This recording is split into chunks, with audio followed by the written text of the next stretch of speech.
I'm Aaron from PhoneDog.com, and this is the Motorola Electrify M on US Cellular, and it's part 2 of a full video review. Can this thing compete with the big boys? Let's go find out. Do you read the internet? If so, this might not be the device for you. Actually, I just wanted to get the phrase, do you read the internet, in a video. I don't know why, it just seemed like something that was funny to say. I don't know. Anyway, here's the Motorola Electrify M on US Cellular. If this thing looks familiar to you, it's because it is familiar. It's the Motorola Droid Razr M that was on Verizon, just repackaged in a US Cellular specific design. So following up on the popular, or I assume it was popular, Motorola Electrify on US Cellular. I don't actually have concrete sales figures in front of me for the Electrify, so I probably shouldn't have said that.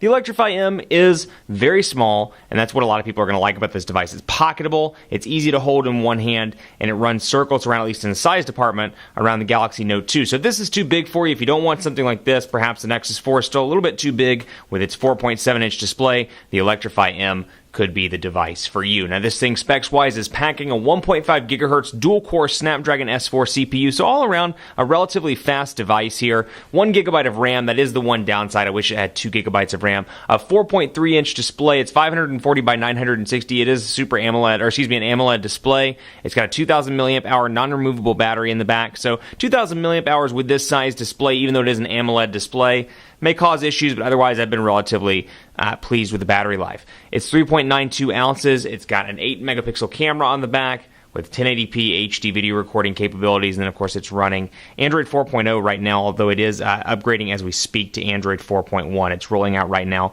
to US Cellular customers, but right now this is running Android 4.0, as you can see by software version right there. So new suggestion available. We'll talk about that in part 2. Want to take a second, though, to thank our sponsors at Best Buy Mobile for giving us devices like this. And actually, I just picked up some Galaxy Note 2s for use in our One Paul Bandit giveaway game. So you can pick those up for free at instantwin.phonedog.com. When you go into Best Buy Mobile, you'll walk out working. Not only will we walk out working, but you can buy it online, have it picked up in the store, site to store. It's a nice feature at Best Buy Mobile. So here we go into the Motorola Electrify M. Size-wise, really nice all around.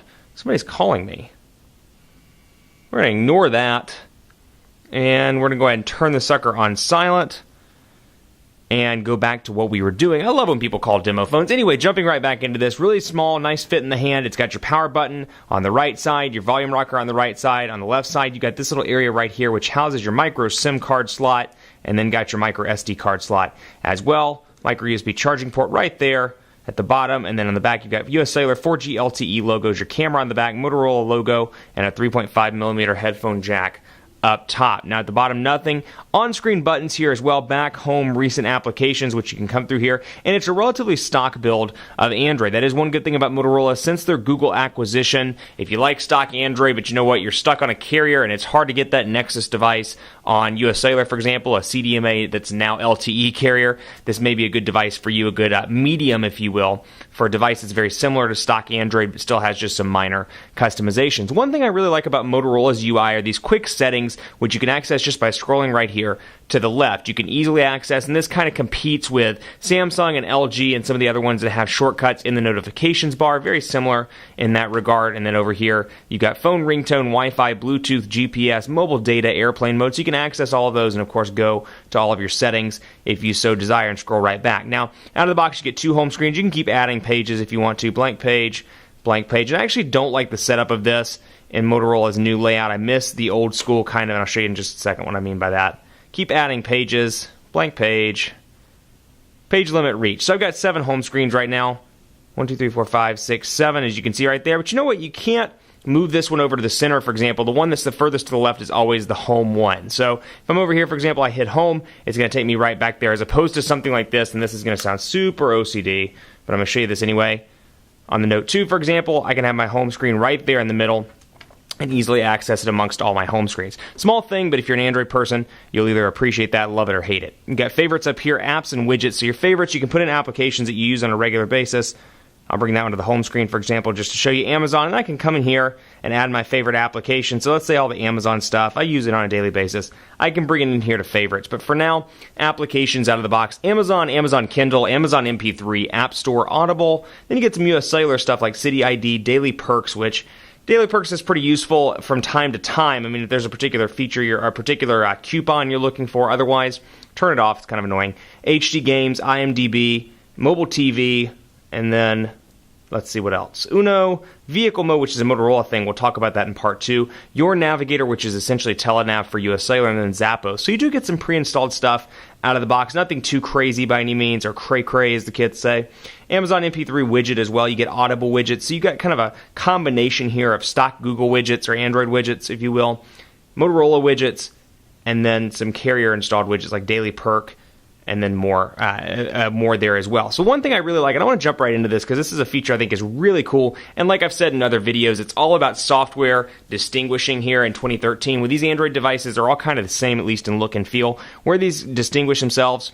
Software. And you can come in here, for example, and go to Smart Actions, one of my favorite Motorola features. We'll pass the little demo here with this man pulling his Motorola Droid Razr, what looks like a Droid Razr Max, out of his pocket. Get started, and then we'll come in here and take a look at this. So not only can you make your own, but they've got some suggested ones. Low battery saver, drive smart, charging reminder, sleep rule. So I can come in here and hit drive smart and make sure my phone doesn't work while I'm driving. It can send a text message to people that say, or that says rather, you know what, I'm driving right now. Keep it on the DL. Let's see how this lingo I'm bringing into the video. You guys thought I wasn't cool. I'm cool. What you talking about? Sleep rule, for example, meeting rule. So when I go into meetings, for example, it can GPS my location and can say he's walking into the conference room, silence his phone, and then when I walk back out, turn it back on. These are surprisingly useful in a lot of different places. That's a pretty cool feature. And then low battery saver is a pretty useful one. Workout is a pretty nice one as well when you use headphones. Kind of similar to Page Buddy on the Galaxy Note 2. Work, home rule, nighttime battery saver, and more. Drive mode, one of my favorites. I'm a big supporter of not texting while driving, and that's a useful feature on this device. Then you get little Motorola widgets like this one. This one does bring a nice thing to the table in the fact that it's got a physical battery percentage indicator. So you can see 50% of my battery remaining. I've got Dallas weather here, and I can add cities. I can turn the clock analog if I want to. That said, still wish there was a physical battery percentage indicator up there in the corner, but otherwise nothing too crazy, nothing too bad over there. 4.3-inch display here. Motorola's keyboard out of the box. It's the multi-touch keyboard, and we'll say the Quick Brown Fox is off to Spain for work on Friday.